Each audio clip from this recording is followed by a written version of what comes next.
5 minutes to door knock.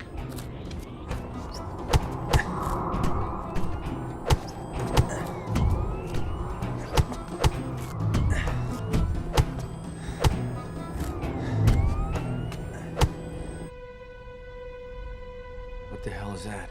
Oh my god.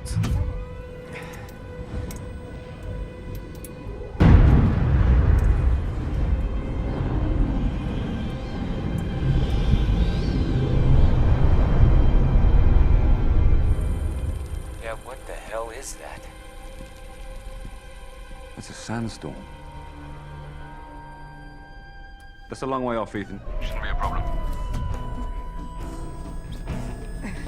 24 minutes to door knock. Where's Ethan? You gotta be kidding me.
I'm at server level.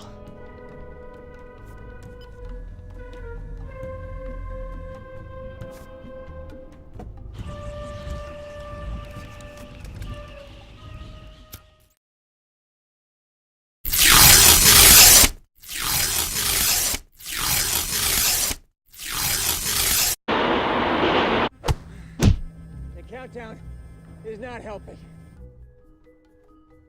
Just saying.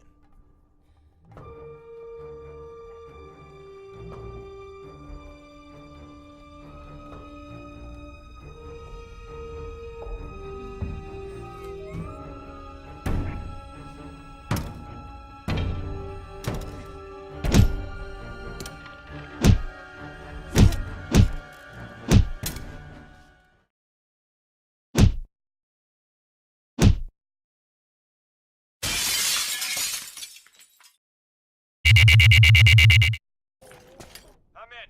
That's great, Ethan. You're halfway home.